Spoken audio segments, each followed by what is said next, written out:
Gagabayin pa rin tayo ng Diyos, anak. Gusto kong umalis tayo dito. Nakabukas kasi.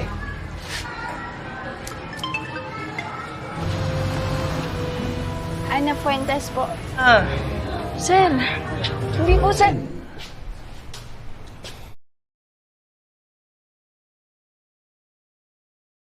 Film dimulai dengan memperlihatkan Ana dan ibunya yang sedang menghitung uang. Tak lama kemudian, suami Ana yang bernama Ben datang menemui mereka. Pada hari itu, Ana dan ibunya berencana untuk membayar cicilan utang di bank. Namun karena mereka selalu terlambat membayar, pihak bank mengancam akan melelang rumah warisan yang mereka tempati. Malam harinya, Ben berjanji akan mencari uang lebih banyak demi membayar cicilan tersebut. Karena kebaikan dan ketulusan suaminya, Ana pun langsung mengajak Ben malam itu untuk melakukan pembobolan lahan. Keesokan paginya, paman Ana datang ke rumah mereka. Ternyata pria itu sudah memenangkan lelang rumah warisan tersebut, sehingga kini ia berhak atas properti itu.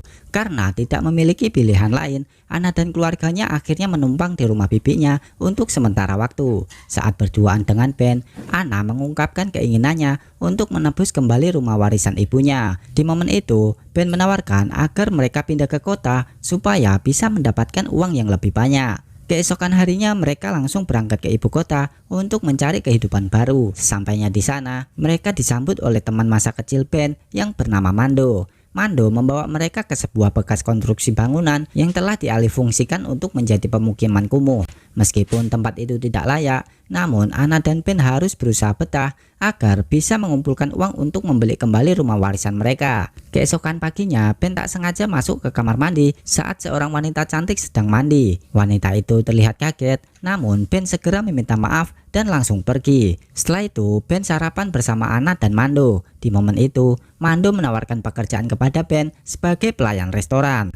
Setelah mulai bekerja, Ben langsung memberikan uang hasil tip yang cukup besar kepada Ana. Mereka berdua merasa bersyukur karena bisa mendapatkan penghasilan yang layak. Suatu hari, Ben membeli bir di warung sekitar pemukiman itu. Di sana ia bertemu lagi dengan gadis cantik yang sebelumnya tak sengaja ia lihat di kamar mandi cuy. Gadis itu bernama Nancy dan mereka pun mulai berkenalan. Di sisi lain, Mando kembali membantu Ana dengan memberikan pekerjaan di tempat karaoke. Di sana Ana berkenalan dengan pemilik tempat itu, seorang polisi yang juga pembisnis hiburan malam yang bernama Sersan. Setelah selesai bekerja, Ana membawa uang tip yang cukup besar. Pasangan itu kini semakin yakin bahwa mereka bisa membeli kembali rumah ibunya. Untuk merayakan hal itu, mereka berdua pun langsung melakukan pembobolan lahan dengan sangat barbar cuy. Saat Ben menjemput Ana di tempat kerja, ia melihat Sersan sedang berbicara akrab dengan istrinya dan hal itu membuat Ben jadi cemburu. Keesokan harinya Ben berniat mengantar gajinya kepada Ana. Namun di saat yang sama, Ben menerima undangan ulang tahun dari Nancy. Ana yang tak sengaja melihat undangan itu pun mulai cemburu pada suaminya. Sepulang dari sana, Ben menonton Sabung Ayam di televisi. Ia tertarik untuk berjudi, namun langsung kalah. Pemilik Ayam kemudian menawarkan pinjaman uang agar Ben bisa membalikkan keadaan. Sementara itu, seorang tamu mabuk di tempat karaoke mengajak Ana untuk membobol lahannya. Hal itu membuat Ana sangat sedih dan sangat terpukul. Sementara itu, Ben yang kalah judi langsung tidur kelelahan. Seminggu kemudian, Ben didatangi oleh pemilik Sabung Ayam untuk menagih hutangnya. Karena emosi, Ben menghajar pemilik Sabung Ayam dan anak buahnya. Beruntung Mando datang tepat waktu dan berhasil melerai perkelahian itu. Setelah mendengar curhatan Ben, Mando menawarkan pekerjaan berbayar tinggi dari temannya yang memiliki video dewasa. Karena tak punya pilihan lain, Ben akhirnya menjual video bercocok tanamnya bersama Ana. Beberapa hari kemudian, video itu menjadi viral. Ana yang melihatnya langsung marah dan meminta pertanggungjawaban Ben. Karena Ben hanya diam, Ana pun menghajar suaminya sendiri dan dari kejadian itu membuat pasangan ini memutuskan untuk berpisah.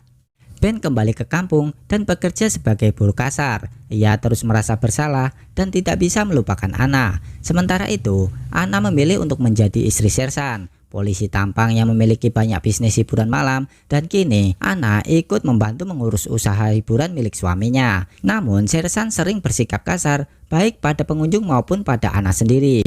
Di sisi lain, Ben melihat video dewasa milik Nancy yang beredar di internet. Hal itu membuatnya sadar bahwa ia telah dijebak. Ternyata Mando dan pemilik Ayam bekerja sama untuk membuat Ben menjual video tersebut.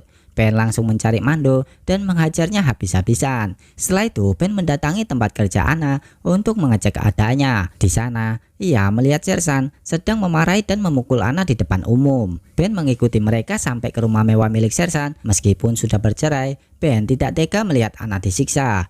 Keesokan harinya, Ben memberanikan diri untuk membantu Anna kabur dari rumah itu. Namun sayangnya, dalam proses penyelamatan tersebut, Ben tewas di tangan anak buah Sersan. Dan film pun selesai.